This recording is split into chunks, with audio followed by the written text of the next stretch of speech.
I'm Sheila Curry, Chief Executive Officer of the Black Tennis Hall of Fame. Thank you for joining us for our 14th Annual Induction Ceremony, where the class of 2022, yet another incredible group of individuals, and the permanent impact of their careers and their works is now a part of our history and permanently documented. As we honor our inductees, those who have made global impacts on the ideals of sportsmanship and human rights, and special consideration extended to those who overcame racial barriers. This history can educate, inspire, and empower individuals worldwide. As we head into the ceremony, you'll have a chance to be greeted by some of our board members, former inductee, and organization partners. Again, thank you for joining us. Enjoy a wonderful evening. Hi, my name is Bob Davis. I am the CEO of the Panda Foundation and a President Emeritus of the Black Tennis Hall of Fame. I am a 2014 inductee into the Black Tennis Hall of Fame, and in August, this month of 2022, I will be inducted into the USGA's Eastern Tennis Hall of Fame. I'd like to take this opportunity to congratulate the new inductees into the Black Tennis Hall of Fame for 2022. You are joining a prestigious group of individuals who have not only contributed to the growth of black tennis in America, but to black tennis history itself. So congratulations and welcome aboard. Hello, my name is Ann Koger, and I serve on the Black Tennis Hall of Fame as secretary, and I'm very happy to share some information with you that our 2022 inductees will be honored September 17th, 2022. I'm so happy they'll be joining our ranks, as I was inducted in 2010, and you'll see some of the spectacular things that they have done with the sport of tennis. And you probably know some of these people already because they're everywhere. So join us on September 17th. We'll be happy to see you, and we'll be online on our website. You can visit us and see all of the people that we have already honored, and they're from all around the world. Okay, look forward to getting your opinion on what you think of our inductees, and who knows, one day it could be you. Hello, I'm Liz Adair, a recently elected board member of the Black Tennis Hall of Fame and an inductee to the class of 2021.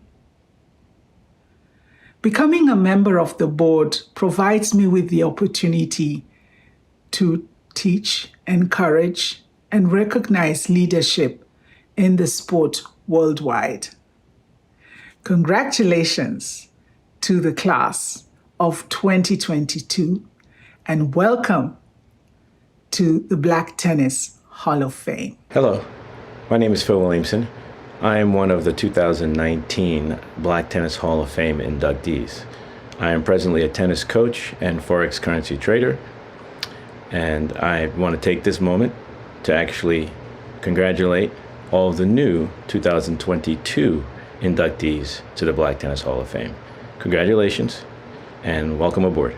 Hello, my name is Jack Barker, and I represent the Professional Tennis Registry Foundation. The foundation was founded by Pat and Dennis Vandermeer with the mission of growing tennis around the world. The board of directors of the foundation has voted this year to help sponsor the Black Tennis Hall of Fame award ceremony. In addition, give a grant of $500 to each of the inductees. Congratulations. Hello, I'm Mark McIntyre, and I am privileged to serve as the Executive Director of the Junior Tennis Foundation, which financially supports tennis programs serving underprivileged youth and people with disabilities throughout the USTA's Eastern section. The Junior Tennis Foundation has also long been directly associated with the Eastern Tennis Hall of Fame, and it is on behalf of the Eastern Tennis Hall of Fame tonight, which includes several members of the Black Tennis Hall of Fame, that I am pleased to speak to you this evening and to congratulate all of the very deserving 2022 inductees. I also want to take this opportunity to say hello to and to congratulate all of my friends and colleagues at the Black Tennis Hall of Fame for all of their amazing work. Dr. Dale Caldwell, D.A. Abrams, Sheila Curry, and especially Mr. Bob Davis, who we were pleased to induct into the Eastern Tennis Hall of Fame just a couple of weeks ago.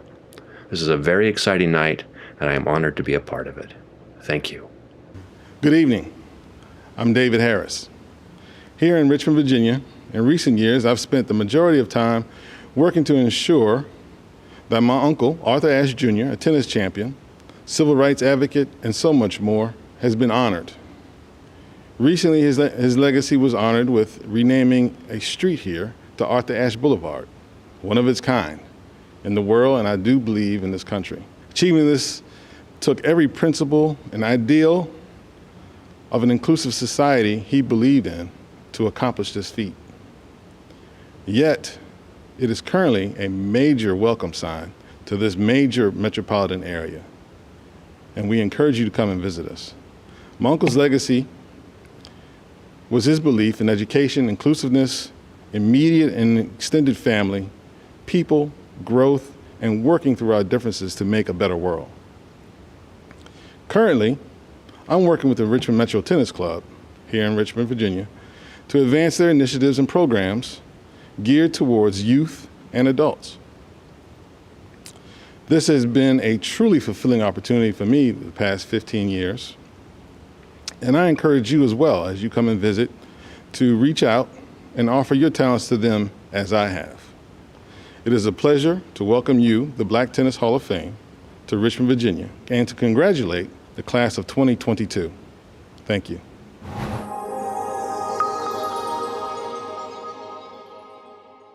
Good evening. Welcome to the 14th Annual Induction Ceremony of the Black Tennis Hall of Fame. I'm Sheila Curry, Chief Executive Officer. We're glad that you are with us this evening and know that you will be able to enjoy as we induct the class of 2022. We will preserve, honor, respect, and remember. Welcome to the 14th Annual Black Tennis Hall of Fame Induction Ceremony. I'm Dr. Dale Caldwell. I have the honor of being the founder of the Black Tennis Hall of Fame. I promise that you will enjoy our program today. Hello, my name is Ashley Caldwell, and I am the daughter of Dr. Dale G. Caldwell, the founder of the Black Tennis Hall of Fame. We want to welcome you to the 14th Annual Induction Ceremony for the Black Tennis Hall of Fame. We hope you enjoy.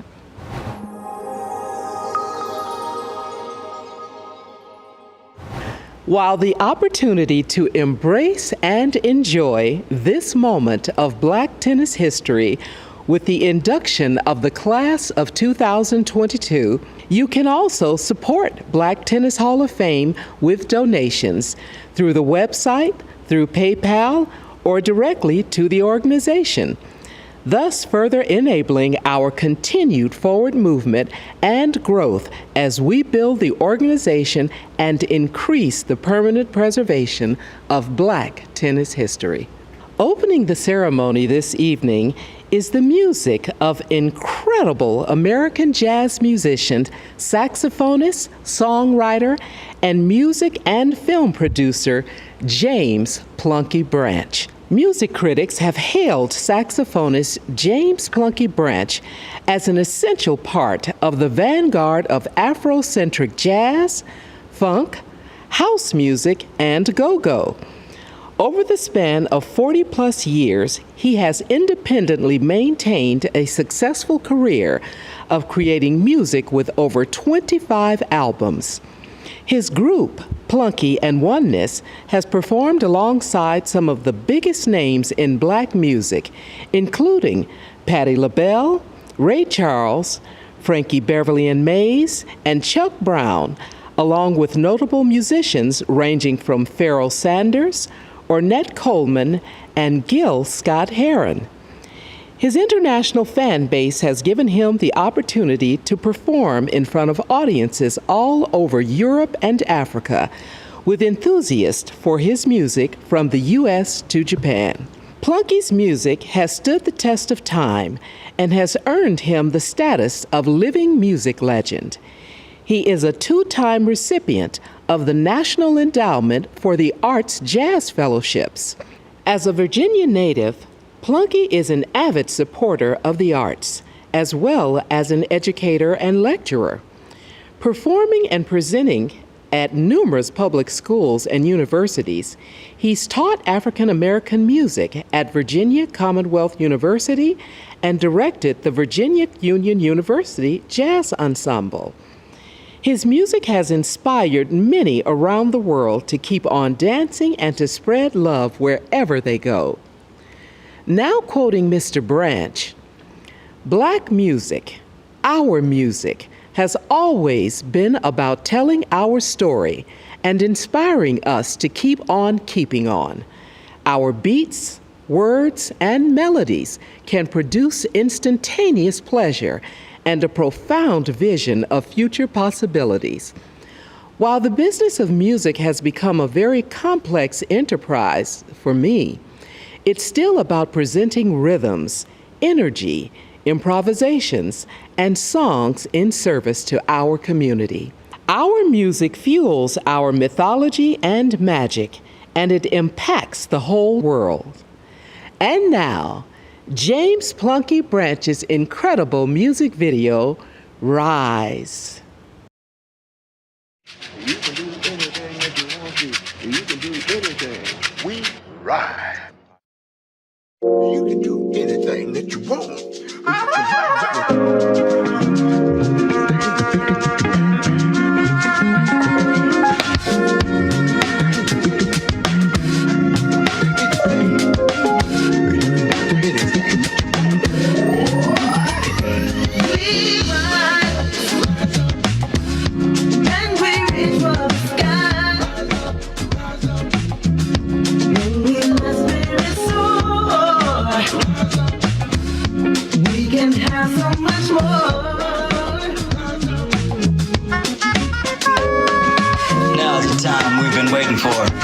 No more waiting for someone to open the door. Just like the sun rises at the break of day, we're moving forward with no delay. No more listening to those who tell us to shut up. Not yesterday, nor tomorrow, but today is our time to rise up, rise up, rise, rise. And there is no surprise. There's more to life than it seems. And we can live out our dreams. A new day is dawning on the horizon. And like a phoenix, we keep on rising. Reach up, rise up, head to the skies. Speak up, wise up, ass on the rise. Insist, resist, and mobilize. You gotta commit to organize. Be positive in how you live, cause you got so much more to give. Like cream that rises to the top. Get up, stand up, never stop, never stop, never stop. Rise. We rise and just realize you can achieve just what you believe.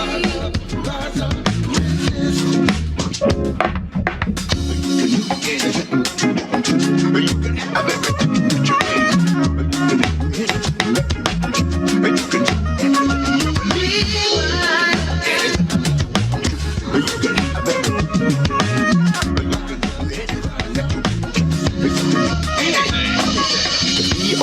be, try to know that you can.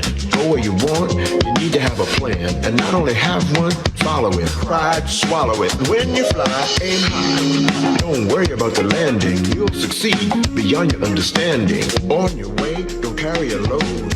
Be the wizard at the end of the road. To have peace, fight the good fight. To find love, soar to higher heights. And once you're up high enough, big issues or small, guess you can master it all. And we would be wise. Together is nothing above. Somebody will follow.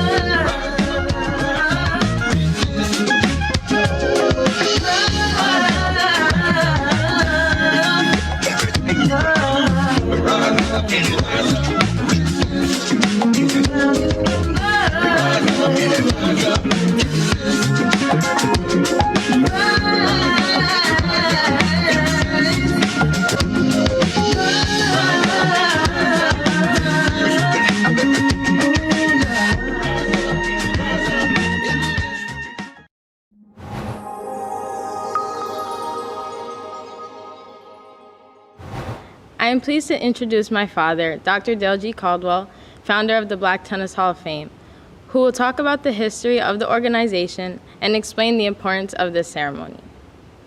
Once again, welcome to the 14th Annual Induction Ceremony of the Black Tennis Hall of Fame. As I said, I had the honor of founding the Black Tennis Hall of Fame way back in 2007, where I actually organized it and took out the registration for the organization. And so since then, because of some extraordinary individuals, the Black Tennis Hall of Fame has become a centerpiece of black tennis history.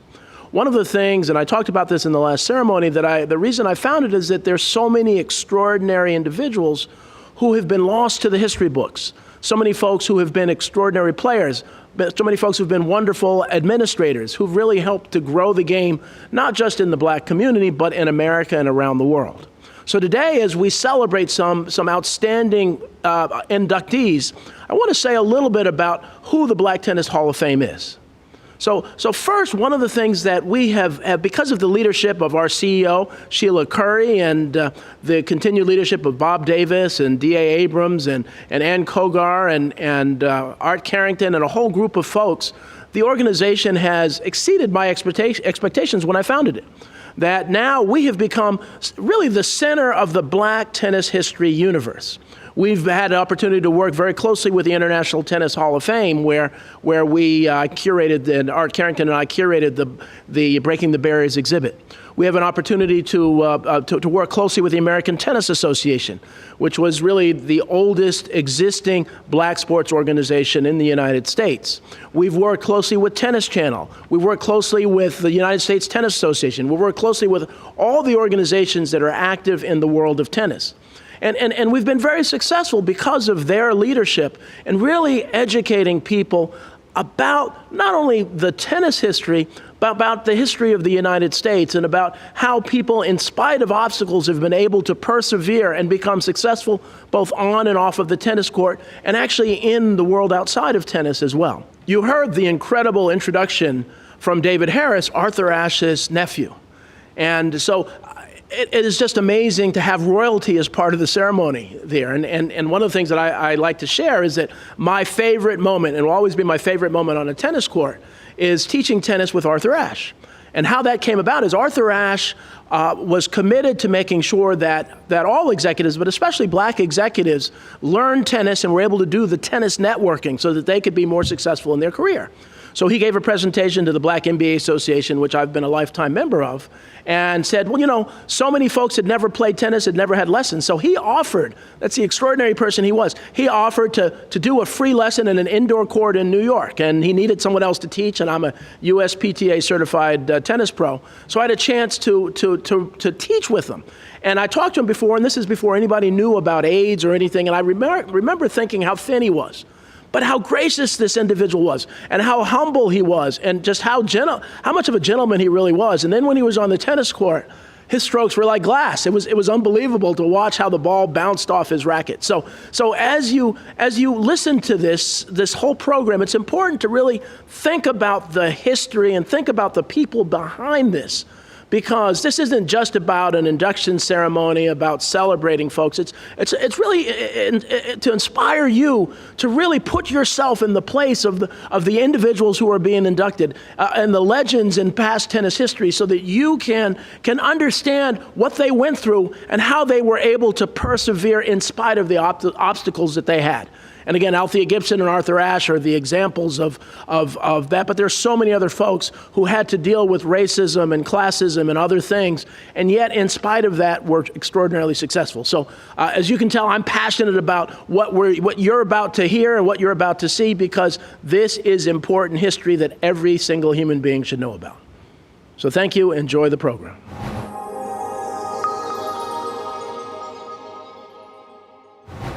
And now, our first induction of the evening is the organization Midwestern Tennis Association, MidTAC.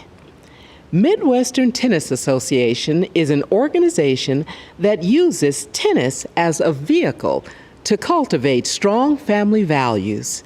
Its organizers believe that athletic competition and good sportsmanship are prerequisites for building good personalities and character.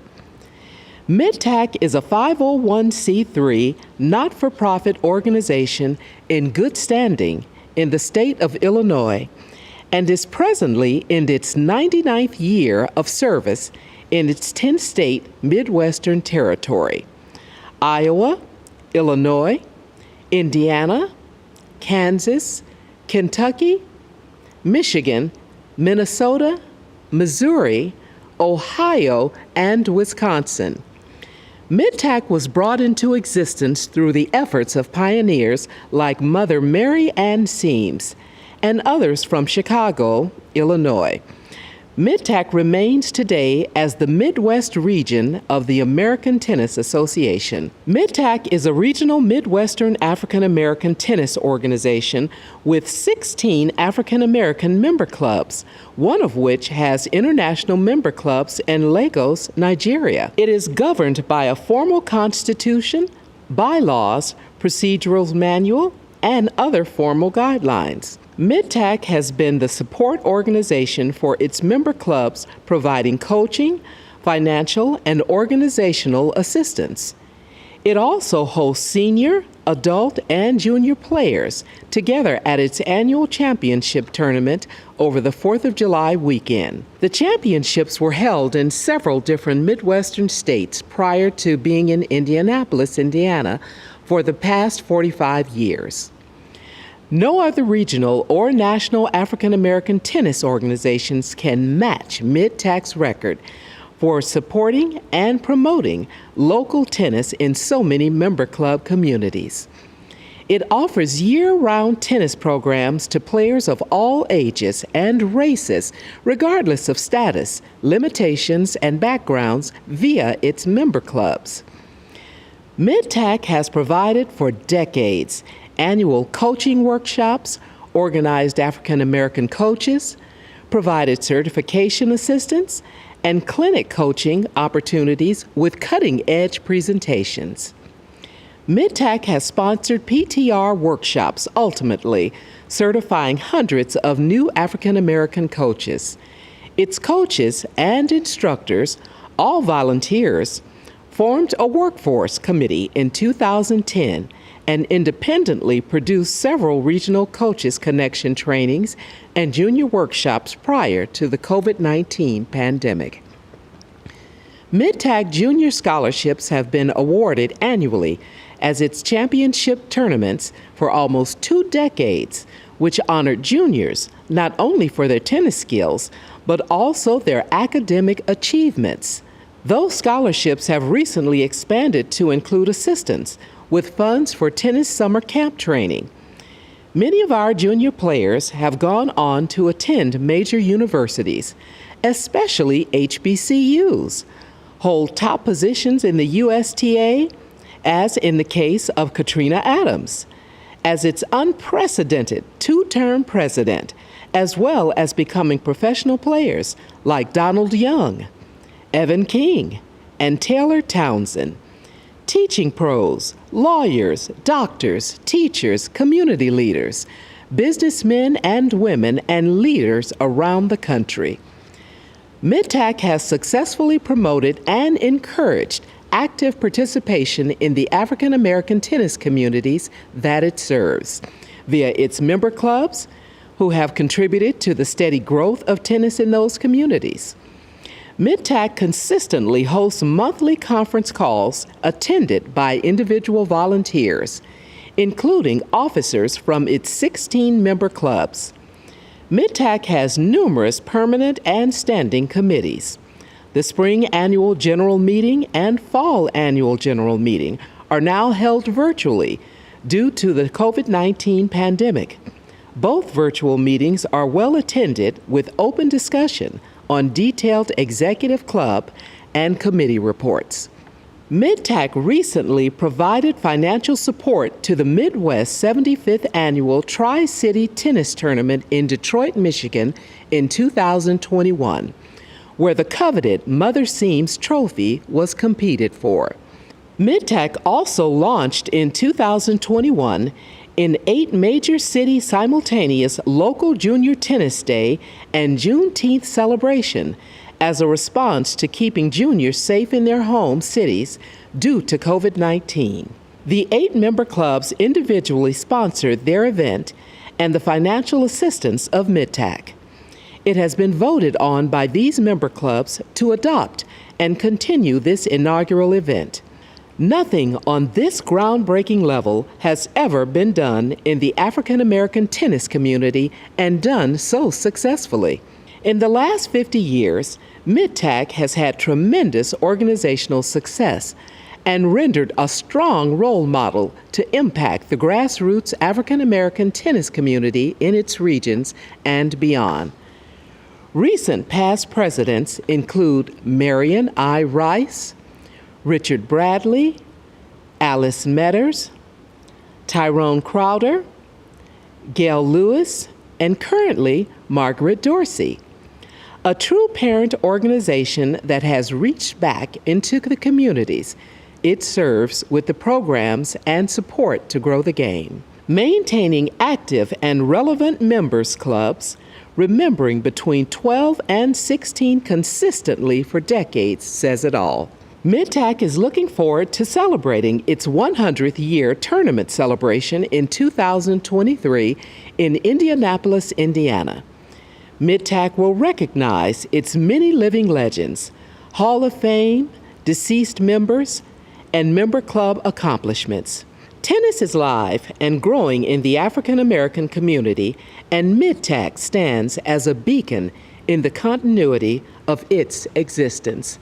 Ladies and gentlemen, you will now hear from President Margaret Dorsey.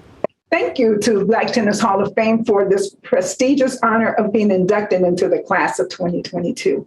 And a big thank you to our friend and supporter, your ex-president, Bob Davis, who has a special place in our hearts. My name is Margaret Dorsey, president of Midwestern Tennis Association, also known as MidTAC. MidTAC is impressed with the work and future plans of the Black Tennis Hall of Fame and wish you guys the best for your 3-point focus. MidTAC has attempted to capture and preserve our history via our website, which can and should be broadened into a more permanent modality. The possibilities are many. We are proud to share that Mother Mary Ann Seams was one of the major organizers of MidTAC and is well known for this fact. She is also honored yearly by the Tri-City Tournament hosted by 3 of our member clubs during Labor Day weekend.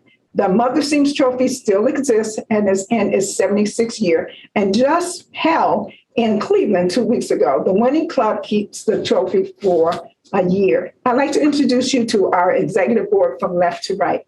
Rita Patterson, Secretary, Louisville, Kentucky. Paula Lewis, Parliamentarian, Cleveland, Ohio. Bruce Stone, Treasurer, Louisville, Kentucky. Shirley Roach, Vice President, Chicago, Illinois, and myself, Margaret Dorsey, President from Chicago. MidTAC holds elections per our bylaws every 2 years via our nominating committee. Our foundation is solid, and we know that any new board and or individual officer can easily expand on what we have developed. African American tennis has a long history of volunteerism. In addition to creating a sound foundation, it needs to be noted that all MidTAC board members are volunteers. The pride of this profound situation is that MidTAC has consistently held our annual tournament throughout our 100 years. We have existed and contributed to the landscape of tennis without a corporate office or staff. That is to be commended. Thank you to the board. Now about MidTAC, who are we? MidTAC is proud to be one of the biggest preservers and supporters of grassroots tennis. Let us introduce you to our 60 member clubs in alphabetical order. Member clubs must have a minimum of 5 members, pay dues, and participate in our spring and fall meetings. Capital City Tennis Club, Indianapolis, Indiana. Chicago Prairie Tennis Club, Chicago, Illinois. Forest City Tennis Club, Cleveland, Ohio. Inner City Tennis Project, Cincinnati, Ohio. Maywood Tennis Association, Maywood, Illinois. Metropolitan Racquet Club, Detroit, Michigan, which is our honorary club and the home of Denton Johnson and Marty Gould, to say among others. MLK Junior Tennis Club, St. Paul, Minnesota. Motor City Tennis Club, Detroit, Michigan. Netrushers Tennis Association, St. Louis, Missouri. Newburgh Tennis Association, Louisville, Kentucky. Rainbow Beach Tennis Club, Chicago, Illinois, Stony Island Tennis Club, Chicago, Illinois, Tennis All-Stars, Akron, Ohio, West Louisville Tennis Club, Louisville, Kentucky, Wolf Park Tennis Association, Columbus, Ohio, Dynamic Sports Club, South Holland, Illinois, which is our newest as well as our first international member club. Please visit our website at Mid-Tech Tennis to get more details on each of our member clubs. Our tournament director since 2014 has been Jack Barton Jr., who is a player, the current head coach of tennis at Chicago State University, and shares the pride of the game with his dad, Jack Sr., who still plays the 80s division. Here's a brief outline of what Mid-Tech does. Since 2003, we have provided returning junior scholarships to junior winners. Since 2010, we created and began to host annually a junior tennis workshop and coaches training in Indianapolis. Since 2016, we have honored 107 living legends, players who come to play and support Mid-Tech for over 20 years. In 2017, we designed and have distributed the Marcus Freeman Men's 75 Singles Trophy to many of his comrades who continue to play currently. In 2021, in response to the dangers of the COVID pandemic, Mid-Tech created an 8-city simultaneous local junior tennis day and Juneteenth celebration. The 8 member clubs voted to make this an annual event, and it was held in 2022 and serving over 350 juniors in the same afternoon. Well done, guys. It goes without saying that the competition and camaraderie of the players who attend the annual championships is well known around the country. We are also known for a well-organized and a well-attended tournament from having 50 divisions for ages 8 to 80. We are the premier tournament for juniors and the preferred tournament for adults. Our trophies are coveted throughout the Midwest and beyond. Lastly, but certainly the most important fact to share is that Mid-Tech will celebrate our 100th year in 2023. And in researching the archives, we have a gap in tournament play, but have been able to track being established in 1923. This is a very proud moment for us, and we are looking forward to sharing it with all of you who wish to attend, to play, to donate, to sponsor, and to share in this historical event. Please visit our website at midtechtennis.org to get all of the pertinent information and updates on a regular basis. Mid-Tech is an organization that we can call our own. Thank you.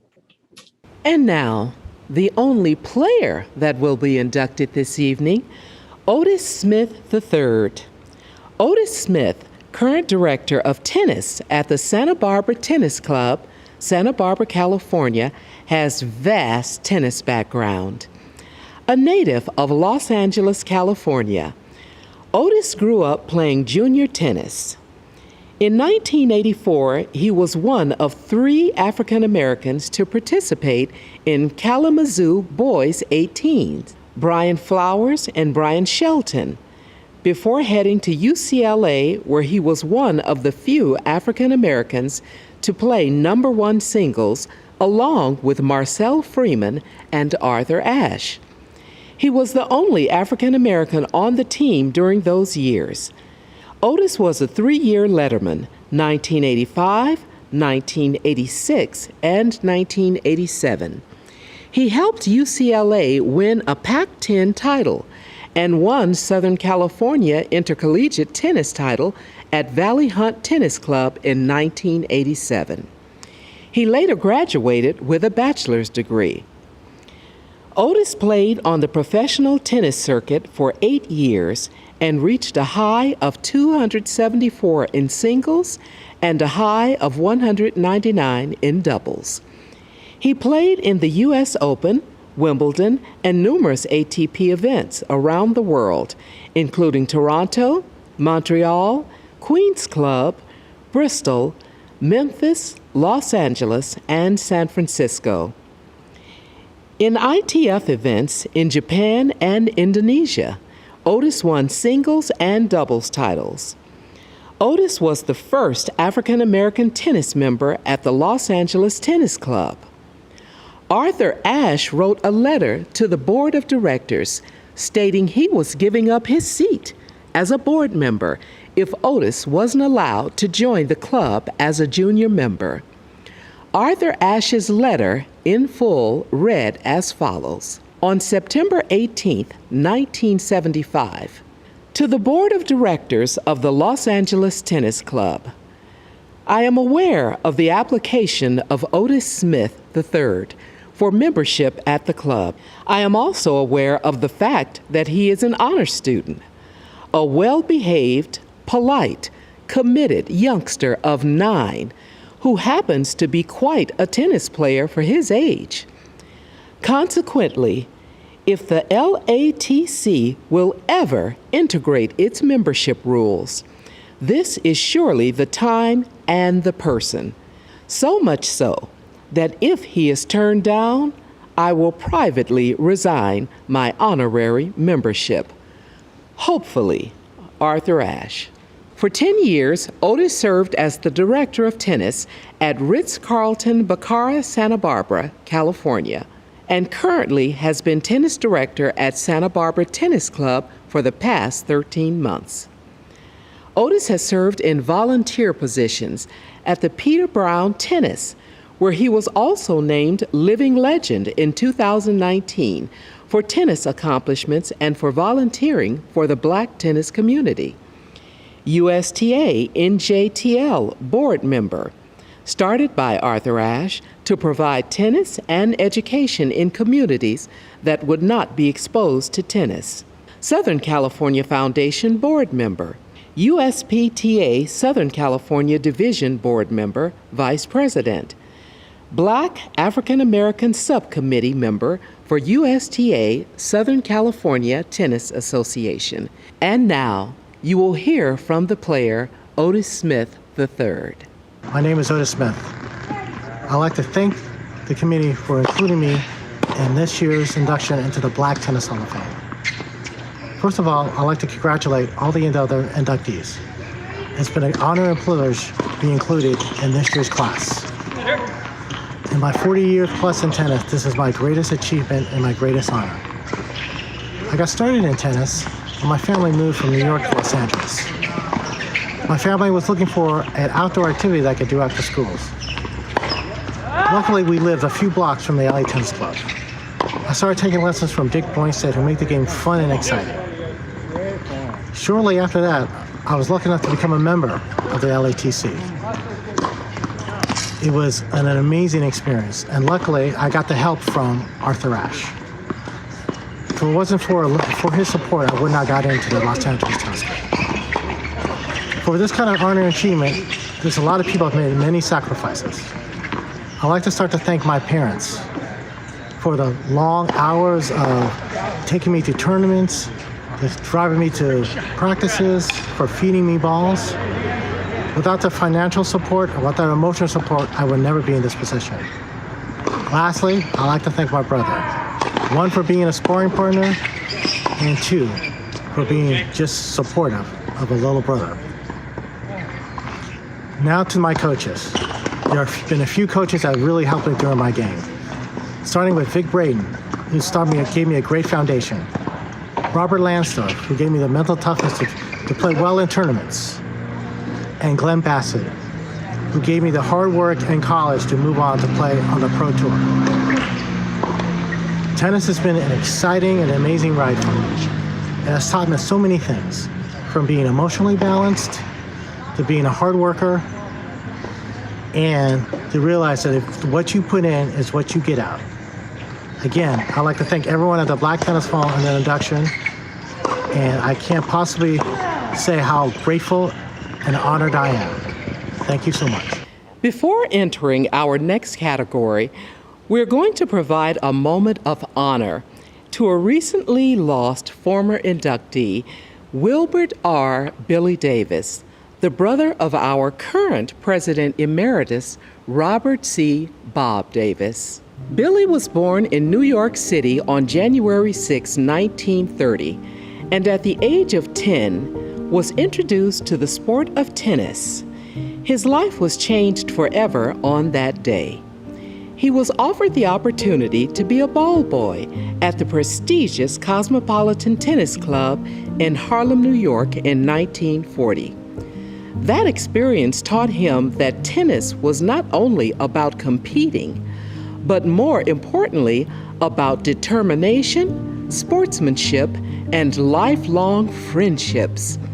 He was introduced to the Black elite, doctors, lawyers, and businessmen and women who conveyed the importance of getting a good education to secure a good job and develop a stable, comfortable life. He was trained by world-class tennis coach Sidney Llewellyn, who also trained Althea Gibson, Arthur Ashe, and dozens of national champions, and became quite an accomplished player. Billy became the winner of 11 national tennis titles over a period of 33 years. Billy received a tennis scholarship to and graduated from Tennessee A&I. In addition to being one of the best Black players in the country for many years, Davis was a mentor to Arthur Ashe, a hitting partner and advisor to Althea Gibson, and one of the most influential leaders in America's tennis community, as well as one of the most influential Black tennis leaders in the country. He was an avid supporter of the Harlem Junior Tennis Program and, as president of the American Tennis Association, supported junior development programs across the country. He traveled the country as road manager for the Althea Gibson Tour as she put on tennis exhibitions at Harlem Globetrotters games in major arenas across the country. He accepted a position with International Business Machines. He retired after 27 years and began a second career as the Associate Commissioner of Parks and Recreation for New York City. In addition to winning the ATA National Men's Doubles titles together in 1962, Billy was inducted into the Black Tennis Hall of Fame in 2008 and his brother Bob in 2014. A few weeks ago, on August 26th, both were simultaneously inducted into the USTA Eastern Tennis Hall of Fame. Billy played an important role in influencing future players and growing the sport in the Black community. Eventually, he moved to San Diego to enjoy the warm, balmy weather and found that the community and climate suited him perfectly. Billy was a confirmed bachelor until, at the age of 68, he finally met the love of his life, Diane Patricia Childs, who was a former player herself. They married and had recently celebrated their 23rd anniversary. 9 months ago, on December 21st, 2021, Wilbert R. Billy Davis passed away.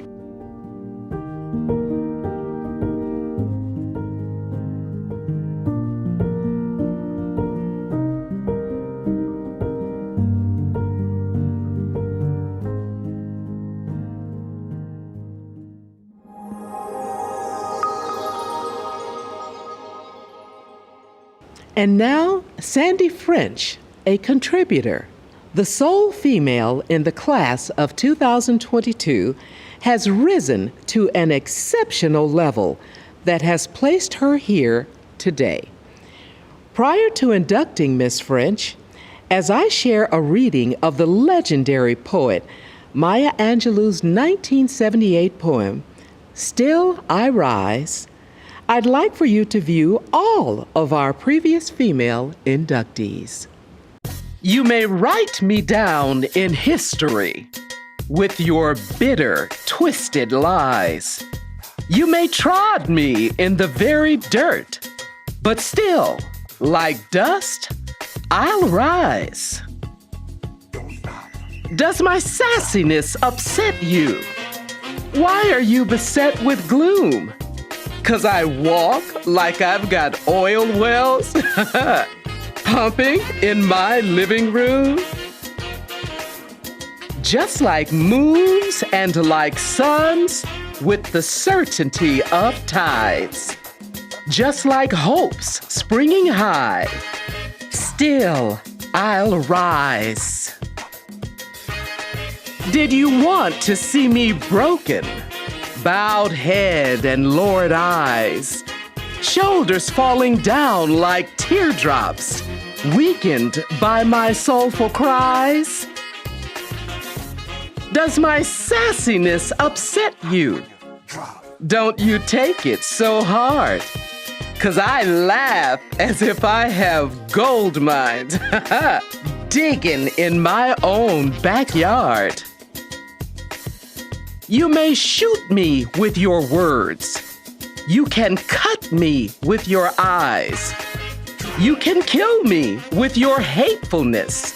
But just like life, I'll rise. Does my sexiness offend you? Does it come as a surprise that I dance as if I have diamonds at the meeting of my thighs? Out of the huts of history's shame, I rise, up from a past that's rooted in pain. I rise. I'm a black ocean, leaping and wide, welling and swelling and bearing in the tide, leaving behind nights of terror and fear. I rise into a daybreak that's miraculously clear. I rise, bringing the gifts that my ancestors gave. I am the dream and the hope of the slave. I rise. I rise. I rise.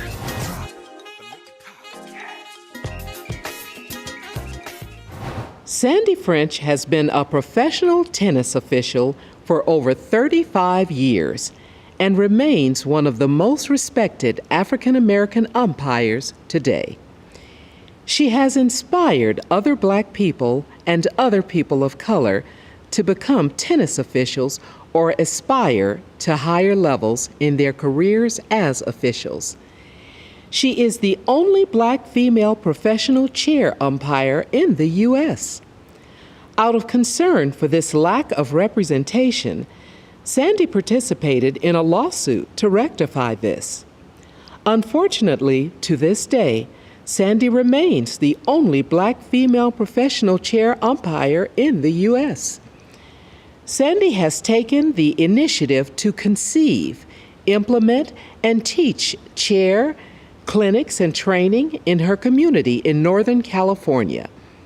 She has worked as a line umpire, chair umpire, chief of umpires, referee, trainer and/or evaluator, and taught certification schools. In 1993, Sandy became the only African American in history to chair a U.S. Open singles final, and has also had the honor of chairing an NCAA championship final. Sandy has volunteered as a referee for regional wheelchair tournaments for 12 years, coached a wheelchair player, member of USTA Chair Mentoring Program in 2010, assistant coach for Mendocino High School Team 2014, USTA trainer and/or evaluator 1995 to 2015, Northern California Awards, nominated Rookie of the Year in 1987, Umpire of the Year in 1991, Service to Umpiring 1997, Multicultural Participation Committee Trailblazer Award in 2003, and other international and U.S. awards and recognitions. Sandy was elected to Bay Area African American Ethnic Sports Hall of Fame in 2007, chaired 10 U.S. Open finals, called lines for numerous U.S. Open finals, most recently 2019. Worked Wimbledon 6 times, worked Australian Open 3 times, and chaired Fed Cups internationally. Now we will hear from the incredible female of the evening, Sandy French. What is black, female, and sits on a tennis court? Annette. It could also be a Sandy, definitely a Sandy. But enough with the dad jokes. Good evening, Black Tennis Hall of Fame. I appear before you delighted, shocked, humbled. I received the notice on January 1st, an auspicious beginning to this year. At 8 years of age, my middle brother Don gave me a globe for Christmas. Every night I would spin it, dreaming about the place where my index finger stopped. Who knew I would have a chance to experience some? From playing on the public courts at Nickel Park in Richmond, California, to my first grass court event, the public park that becomes Eastbourne's event on the English Channel, a sumptuous meal in Tallinn, Estonia, or sushi in Tokyo, witnessing the majestic long-tailed soar in crystal blue skies of Bermuda, traversing the Great Wall of China, a stroll along Nuevo de Julio in Buenos Aires, the grandeur of the Taj Mahal, stepping on the revered motherland in Cameroon, to the hollowed grass of Wimbledon. Had someone told me I would live this dream, I would have laughed them into the next county. Yet here I am, watching world-class tennis from the best seat in the house. So I want to thank my college teammate, Karen Cook Henderson, who nudged me and got me started in officiating 36 years ago. I can't accept this honor without naming some who got me to this point, my various Ohanas. Sharon Burbauer, my counselor for over 35 years, my reality check, who would call BS on my excuses when being mistreated. Community Ohana, who accommodate me when I return home to decompress, eat gourmet meals, play board games, return to me and the magnificent Mendocino Coast.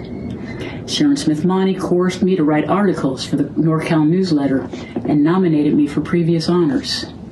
My umpire Ohana, John Wong, taught me all I know about calling lines. Arlene Stepovich mentored a clueless me, graciously giving her time and knowledge, housing me countless times. I also acknowledge all the umpires who've housed me over the years. I claim their bedrooms for my own in perpetuity. Housing Ohana, who start as hosts but become family. Immense gratitude to Jay Snyder. As chairman of officials, he saw my potential, giving me a shot. The old school crew. Tommy Jenkins started a tradition, getting the black umpires together for a meal and dancing on the Intrepid, which morphed into gifting us a bracelet each year, making us all stand a little taller on the lines at the U.S. Open.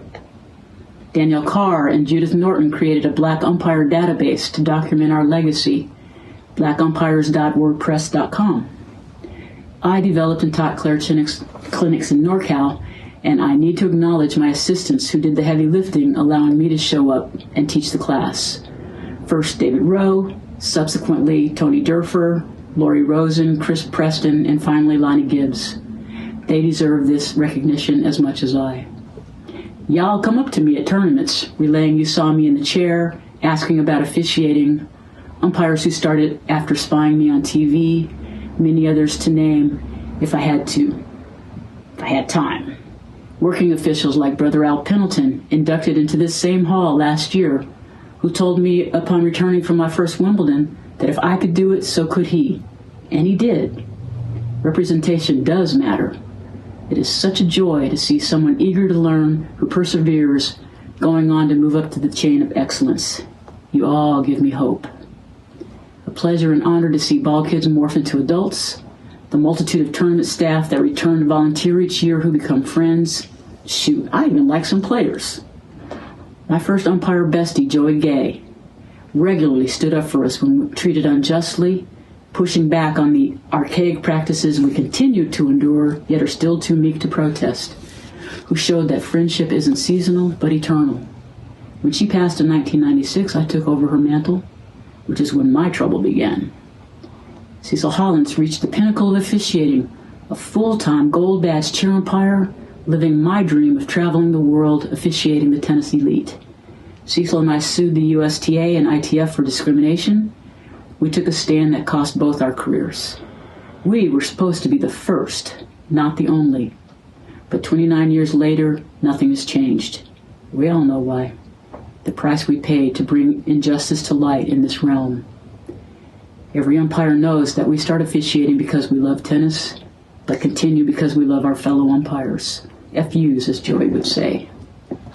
I am acutely aware of what my presence here represents. I am a black, gay woman, a hybrid, the first to chair a Grand Slam singles final, benefiting from generations of barrier-breaking people who persevered before me. I stand on their shoulders. I embrace their excellence and am forever indebted for their sacrifices. It's unfortunate that a sport with so much grace, wonder, and love is fraught with corruption, but now it just feels like another microcosm of this selfish country.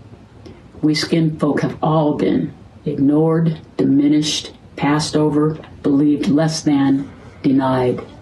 Yet we will always thrive. Promotions are not based on ability and officiating like back in the day. You can learn more of the inner workings when my book comes out shortly, entitled Closest to the Rind. Tea shall be spilled. And oh, the war stories. McEnroe deserves its whole chapter. It'll be fun. Lastly, there is my blood, Ohana. My big brother, Bob Williams. I would not be here if not for my rock through officiating and life. He drives me to the airport and picks me up on all road trips. Bob's generosity allowed me to accept indentured servitude wages for decades while moving to better housing over the years, making up the difference. Once he and his buddy Jack moved my entire apartment into storage while I was working the Lipton tournament in Key Biscayne. Bob defines family, showing what it means to love. I also get to interact with my niece, Alexis Williams, my great niece, Kamara. Hell, I'm staying at their house right now rehabbing from shoulder surgery. I also honor the rest of my blood, Ohana. I missed out on so much choosing this career path, watching them grow up, reveling in their achievements, yet they always have their Aunt Sam's back. I would be remiss if I didn't mention my sweetie in Bermuda. Traveling has perks. One never knows what life will bring. The end game always is to improve from the previous day. There is an officiating maxim: you are only as good as your last call. In reality, we are only as good as our next call, which brings us to current events. The USA is a failure. From the tennis world out into the world as a whole, we have to do better. Still, I wouldn't trade this adventure for anything. I am proud to represent us. Just don't get me started talking about tennis, but I won't stop. I receive flowers from my FUs every tournament, but nothing is better than career-defining recognition of achievement. I salute the other inductees as well. May we all continue to strive for better. With gratitude, I accept this honor. Let's thrive. Like always, peace and highest good. And now, the first of two dual-category inductees being inducted this evening as contributors and regional legends, Bernard Chavis. Bernard "Bernie" Chavis has served as National President of the American Tennis Association, President of the USTA Middle States Philadelphia Area Tennis District, and President of the U.S. Professional Tennis Registry, now PTR, in the Middle States section. He has also been a symposium presenter at national tennis conferences. Chavis has served on the boards of the International Tennis Hall of Fame, the Tennis Industry Association, and the USTA Middle States section. He has also contributed his expertise on the USTA's National Plan for Growth Steering Committee as well. He is a life member of the American Tennis Association, the United States Tennis Association, and the International Tennis Hall of Fame.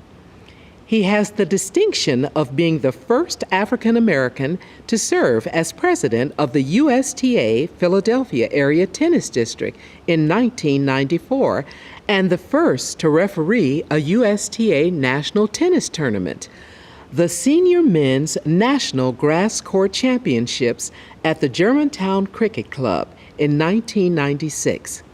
In 2005, he was named a Living American History Maker by the Berean Institute in Philadelphia.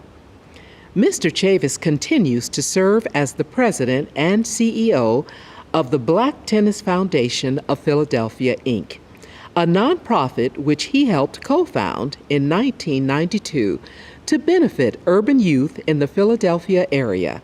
He was a certified PTR instructor for 25 years and a tournament director at many high-profile tournaments in the Philadelphia area.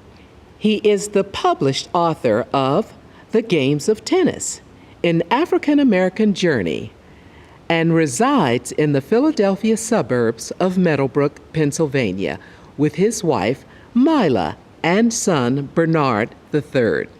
And now, we will enjoy hearing from Bernard Chavis. First, let me say that I am humbled and honored to be inducted into the Black Tennis Hall of Fame as a regional legend and a contributor. The journey in being able to level the playing field by breaking barriers in the sport of tennis from the grass courts to the boardroom has been challenging and gratifying. There is still a ways to go, but progress has been made. Many aspects of the sport mirror the real-life experience. Values such as honesty, discipline, and respect come to mind. I fashioned myself as a drum major for justice and equality in all levels of the sport. As a published author, some of my efforts have been chronicled and documented in my book, The Games of Tennis, An African American Journey. You see, one of the most important lessons in life is most people don't want to be a part of the process. They just want to be a part of the outcome. But the process is where you find out who's worth being part of the outcome. No matter what you do in life, strive to make this a better world by giving back to your fellow man. In closing, none of this would be possible without the unwavering support of the team. My wife of 52 years, Mila Lynn, and my son, Bernard III. And I'll leave you with a quote from Frederick Douglass. "You are not judged by the height you have risen, but from the depths you have climbed." Thank you. Our next dual category induction of contributor and regional legend is Marion Isaac Rice. In addition to being an accomplished player for 5+ decades in the ATA and USTA, both locally and nationally, Rice was one of the moving forces during the 1950s, 60s, and 70s in central Indiana in breaking down the racial barriers that kept African Americans and other people of color from participating in the sport of tennis. Often, Rice was one of the first, if not the first, African Americans to compete in many district and sectional USTA-sanctioned tournaments and help make competitive tennis a reality for those who had only thought of tennis as a country club sport. Rice was also a well-known and respected tennis official, calling lines and umpiring at tournaments, including the U.S. Clay Court Championships and the U.S. Open. In the early years, he served as chair of the umpires committee for the Central Indiana Tennis Association. Here again, Rice was one of the only, if not the only, African Americans to officiate at this level. His work in this area inspired other people of color to get involved in officiating and to join the ranks of tennis officials. Marion Rice was a leader in grassroots tennis. He was the heart, soul, and longtime president of the Riverside Park-based Capital City Tennis Club, an Indianapolis affiliate to the ATA. He inspired the founding and was one of the founders of the ATA's Midwestern Tennis Association, or MidTAC, which continues to host an annual, nationally renowned tennis tournament in Indianapolis. Increasingly, Rice became passionate about teaching the game to anyone who wanted to learn, who could meet the level of excellence he demanded, and who could put up with his one-of-a-kind, gruff personality. He virtually turned Indianapolis's Riverside Park into his personal teaching academy where, as a certified teaching pro, he taught people of all walks of life and ages. It was there where he created the Riverside Upswing program and where he helped establish the local chapter of the National Junior Tennis League. In 2004, prior to his death, Rice was inducted into the Indiana High School Tennis Coaches Association's Hall of Fame. In 2019, the city of Indianapolis named the Riverside Tennis Courts in honor of Marion Rice for his dedication to tennis in the city. Marion played in what, in the early days, was called the Industrial League of Indianapolis, which was a forerunner to the modern USTA league play. He served as a member of the ATA Board Executive Committee from at least 1971 through 1986. Director of Tennis Club, president of the ATA-affiliated Capital City Tennis Club for many years. Mr. Rice was very generous when it came to making contributions to the sport of tennis. Mostly, he was generous with his time. He was a lifetime member of the ATA, the USTA, and the Capital City Tennis Club. Marion Isaac Rice passed away on Saturday, January 14, 2006, at the age of 89.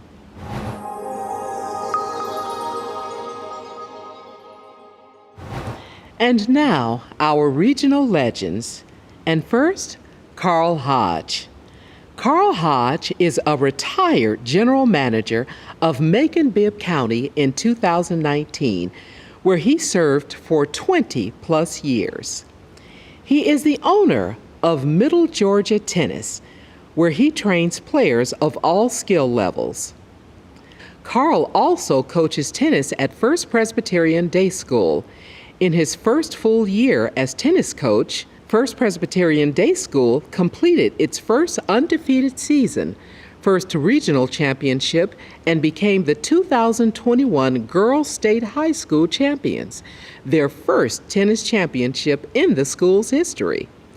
Carl is a founding partner of Inclusion Management Group, an organization developed to assist youth regardless of social, race, ethnicity, or income level by providing them an opportunity to pursue their goals in both sporting activities and educational ones. Carl attended Morehouse College and graduated cum laude with a BA in accounting.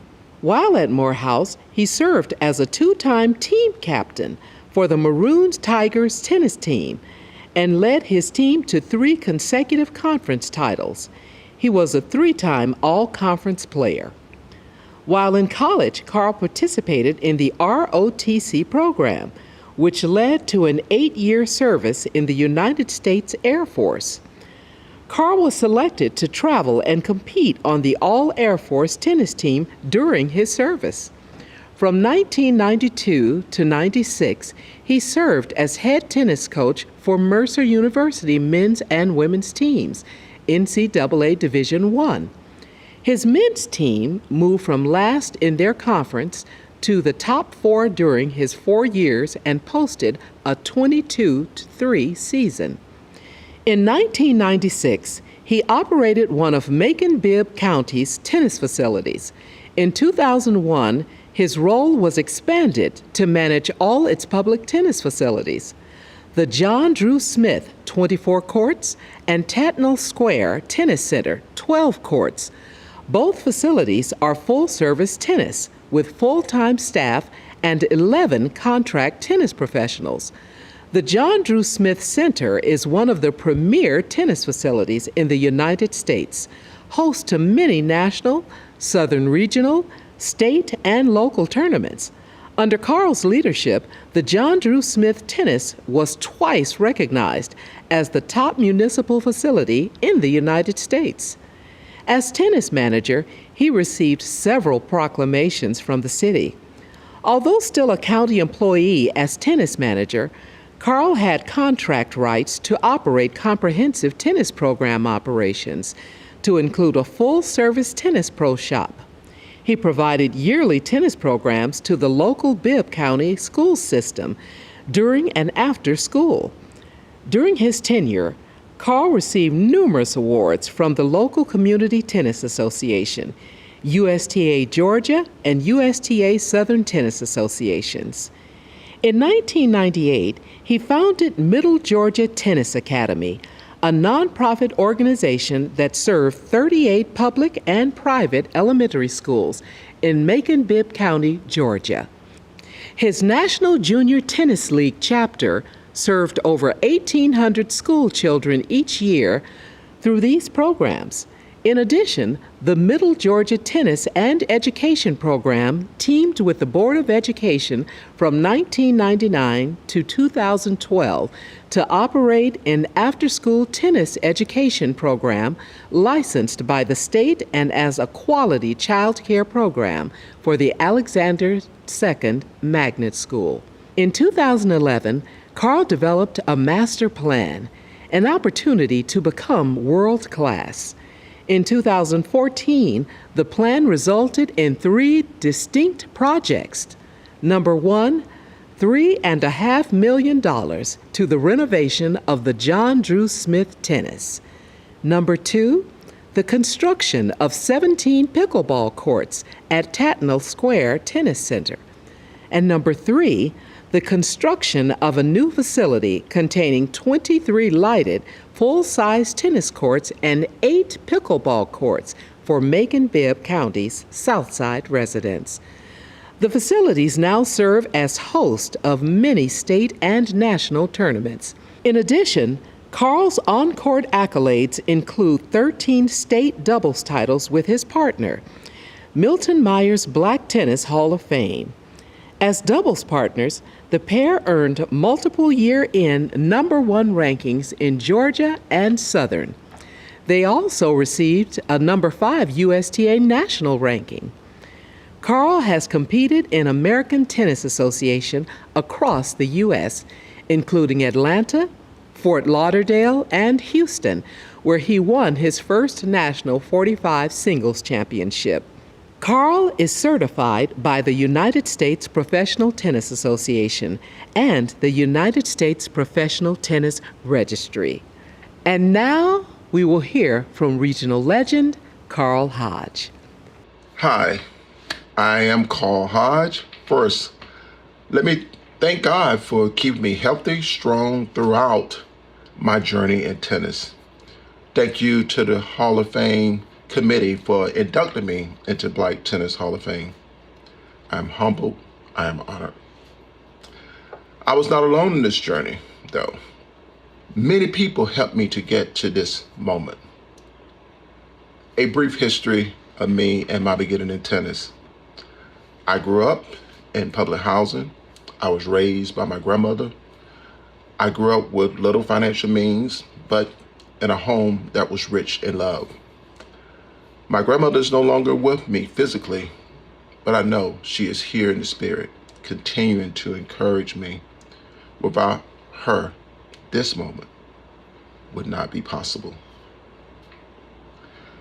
My interest in tennis started during my senior high school year.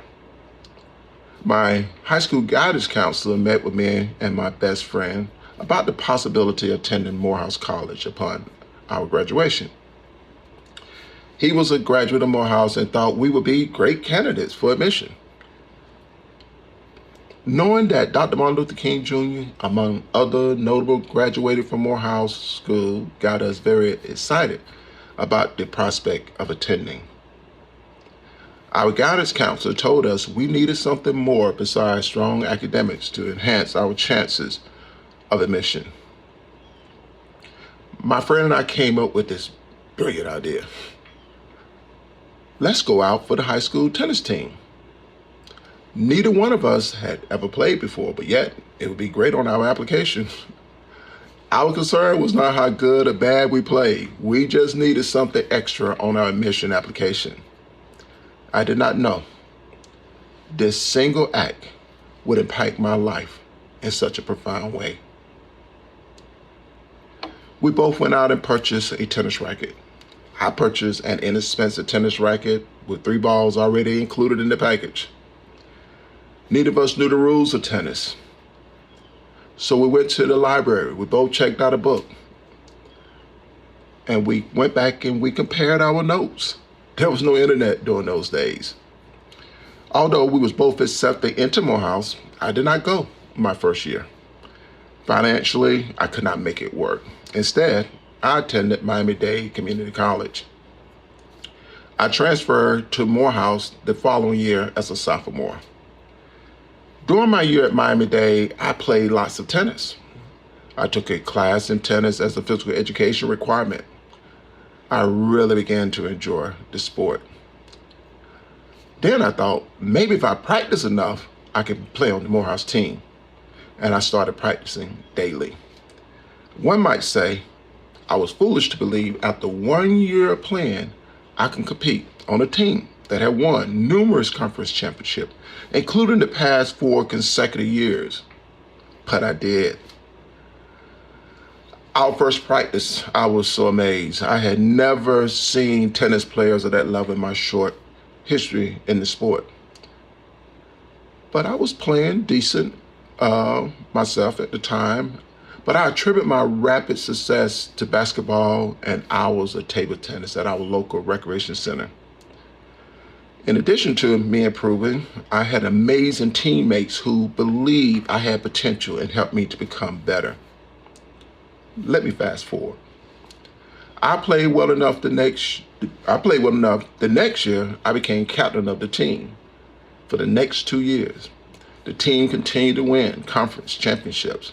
I won 3 individual conference singles titles and 3 doubles titles. I now have a degree in accounting. I tell this story not to say how great I am, because I'm not. I tell it in hopes it may encourage someone looking at this video to say, if he can do it, so can I. And yes, you can. I took this great sport of tennis and used it as a vehicle to change my life. I took the knowledge I gained and I passed it on to others. As I learned to play and accomplish personal milestones, I discovered the skills it takes to become good at tennis are the same skills it takes to become good at everything in life. Those skills learned helped me to be successful as a tennis person and to succeed as a business person. My 30 years of tennis, it took me deep into the sport as a player and as a coach.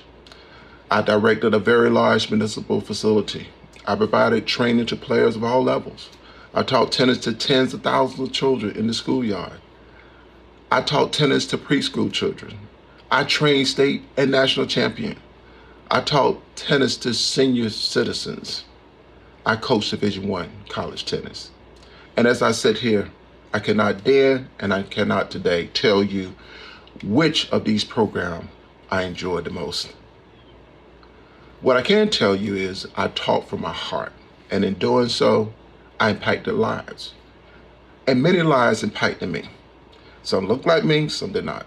Some with financial backgrounds similar to my early childhood, some did not. But I found a way to connect and make a difference, and I'm proud of that. Some may believe listening to me that I gave a lot to the sport. The contrary, this sport gave me much more. I became who I am today through the generosity of people in my tennis family that helped me. They encouraged me. They prayed for me, and I'm forever grateful. Thank you all, and may God bless each of you. And now, our second regional legend, Bruce Stone. Through his 45-plus years of leadership and coaching, Bruce Stone has introduced over 10,000 people in Black communities to the game of tennis. As a leader, volunteer, and coach, Bruce has a superior record of accomplishments. Now in his late 70s, he can still be found on the courts 20 to 25 hours per week in the summer and 10 to 12 in the winter, teaching the game he loves. As a leader, it goes back to the beginning. 2 years after learning the game and playing in his employer GE's corporate leagues, Bruce was in charge of organizing them. It continues to this day. Hey, Bruce, come and play in our Thursday four-court league. And by the way, you are in charge. It is hard to summarize 45-plus years of take-charge leadership. While most people have cashed it in at 75-plus, consider all that Bruce has done and continues to do to grow the game in the Black community. As president of the Rising Stars National Junior Tennis League and a founding member, Rising Stars has averaged 40 participants from underserved communities a year for 25-plus years. Rising Stars was the creation of Bruce Stone and a few other tennis enthusiasts as a method to give those in underserved communities an opportunity to learn and play the game of tennis. The program started in 1993, had a brief dormant period, but was restarted again in 2003 with youth selected from the Newburgh Tennis Association summer program. Because of the interest shown from a number of other families, Rising Stars expanded its mission and became an NJTL chapter. Rising Stars was honored by the National USTA as the 2007 National Program of the Year and was featured in Tennis Magazine. NJTL programs promote learning as well as tennis. Rising Stars has produced 16 junior winners of the National Arthur Ashe Essay Contest, including this year.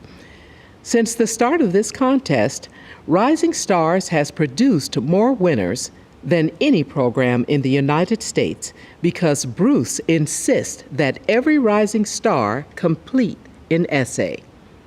Kentucky Schools Program Coordinator, USTA Kentucky Tennis Association. Following retirement from GE, Bruce had a second career at USTA Kentucky for 14 years with community development, junior team tennis, and USA school tennis programs, where he promoted inclusion at every opportunity. Here is just one example of his contributions. In the early 90s, there was a much-needed and well-conceived KTA initiative to provide programming to youth in the Black communities in Louisville. Programs were started in Newburgh, Berrytown, Central Park, and with the West Louisville Tennis Club. The programs got going and then stuttered and stopped, except Newburgh. Now, why did the Newburgh program succeed? Well, Bruce Stone will be the first to tell you it was a team effort, but everyone else will say yes. But without Bruce to get it going and keep it going, it wouldn't have happened. Remember, this is just one example. The USTA Kentucky's annual award recognizing an individual who has developed an outstanding tennis initiative which provides leadership and inspiration in junior programming and benefits the growth of tennis, its name, the Bruce Stone Education Merit Award. Vice President of the Newburgh Tennis Association and a founding member. The Newburgh Tennis Association summer clinics have averaged 120-plus participants a year for 20-plus years. Bruce is a founding member of the Newburgh Tennis Association and helped to shape that CTA's mission to promote tennis in the predominantly African American community of Newburgh. 90% of the participants in the NTA summer clinics are from the Black community and include players from ages 6 to 60 plus. Recently, ladies learning the game at Newburgh formed a USTA 2.5 team and won their league championship. The summer clinics run by the CTA have been recognized as the USTA Kentucky Event of the Year. As a teacher and coach, for the past 10 years, coached 300 plus youth per year in Black communities for the Louisville Area 10 and Under Tennis Association.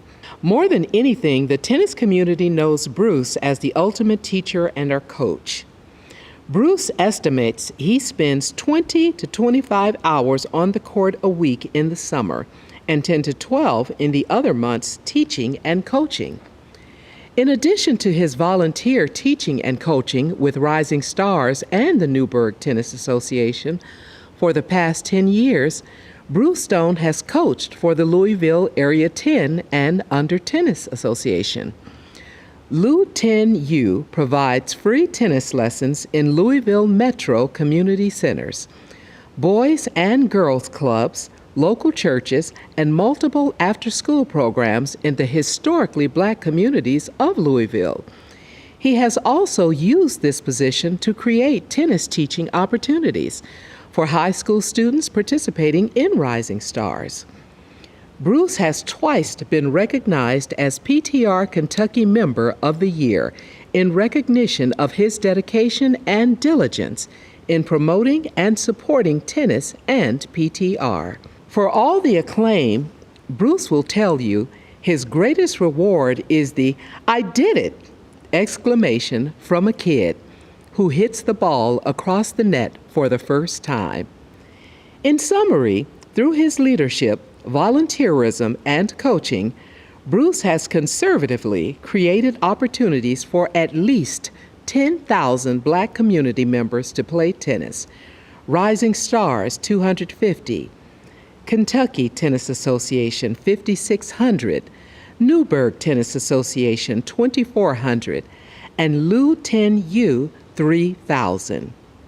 In volunteering, Bruce has earned as founder, president, coach of Rising Stars of Kentucky, vice president and coach, Newburgh Tennis Association, treasurer, Midwestern Tennis Association of ATA, treasurer, USTA Southern Play It Forward in Metro Park $70,000 3-year grant, league player, started in corporate leagues, played USTA leagues and achieved a 4.5 rating and was ranked second in Kentucky in his age group. Tournament player. Bruce is a living legend of the Midwestern Tennis Association of the American Tennis Association, which is awarded to those with 30 years of tournament play. He and his partner, Rita Patterson, won the ATA National Mixed Doubles Championship. He has won the Midwest Association 70-plus championship in addition to countless tournament victories, local, statewide, and regional. Tennis professional, 25 years member of the Professional Tennis Registry, PTR Kentucky Member of the Year in 2017, second time receiving this award. Tennis teacher and coach. Namesake, Bruce Stone Educational Merit Award, a USTA Kentucky Annual Award. Volunteer coach with Rising Stars and the Newburgh Tennis Association. Paid professional with the Louisville Area 10 and Under Tennis Association, working with school tennis programs, Boys and Girls Clubs of Kentuckiana, churches, and Metro Parks community centers. ATA board member, treasurer, Midwestern Tennis Association of the ATA. Director of tennis-related organizations, founder and president of Rising Stars of Kentucky Tennis. 2007 National Program of the Year. Leadership roles with Louisville Play It Forward Grant Executive Committee, Louisville 10 and Under Tennis Association, Rising Stars of Kentucky Tennis, Newburgh Tennis Association, and USTA Kentucky Board of Directors. In honors and other participations, Kentucky Tennis Hall of Fame, inducted in 2017. Harrison County Athletic Hall of Fame, inducted August of 2017. First African American on staff in a USTA Southern office, employed for 14 years. And now we will hear from Mr. Bruce Stone, the incredible leader and now regional legend. I want to thank the Black Tennis Hall of Fame for selecting me to the 2022 Black Tennis Hall of Fame, and many of my friends from Louisville, Kentucky that helped me get selected. I came from a small country town, Cynthiana, Kentucky. After high school and 3 years in the military, I moved to Louisville, where I first learned to play tennis for the first time in a corporate tennis league at GE. After a couple years of playing, I met two friends, Joe Goldthry and Curtis Holland, both from Tennessee. They convinced me to get certified with PTR, Professional Tennis Registry, to learn to teach tennis in the Black communities. After 25 years with PTR, I have been selected PTR of the Year for Kentucky twice, and was also a PTR service representative that reports all PTR activities for the state back to Tennis Magazine 6 times a year. In 1977, I helped organize the Newburgh Tennis Association. There's a member club of the Midwestern Tennis Association, of the American Tennis Association, and a CTA with USTA. I'm treasurer of the Midwestern Tennis Association for the past 12 years, which is also getting inducted to the Black Tennis Hall of Fame. In 1997, I helped Rising Stars of Kentucky Tennis get organized as an NJTL program. Rising Stars is a program to help low-income and disadvantaged kids get a chance to get introduced to tennis at a very low price. We have had more USTA Arthur Ashe essay winners than any other NJTL organization in the USTA and Southern section. Shortly after 31 years with GE, I started working with the Kentucky Tennis Association, now USTA Kentucky, for 14 years, and was one of the first African American hired in the Southern section of the USTA. In 2012, when I retired for the second time, they renamed one of the annual awards, the Education Merit Award, to the Bruce Stone Education Merit Award to honor a commitment to outstanding junior programs that provide leadership and inspiration in communities, schools, and parks. In 2017, I was inducted into the Kentucky Tennis Hall of Fame, only the third African American to be inducted in Kentucky. I was also inducted into the Harrison County High School Football Hall of Fame in 2017. As of today, in my late 70s, tennis is still on my plate with teaching and playing. I'm on the head pin advisory board for PTR, director and 10 and under instructor for the Rising Stars of Kentucky Tennis, treasurer of Midwestern Tennis Association, associate treasurer, tournament director, adult instructor and membership coordinator for Newburgh Tennis Association, instructor for the 10 and under Tennis Association that includes after school tennis, boys and girls clubs, community centers, YMCAs, and churches. I'm a member of the United States Racket Stringing Association and an independent tennis racket stringer. I also stay active with Zumba, step aerobics, and line dancing in my spare time.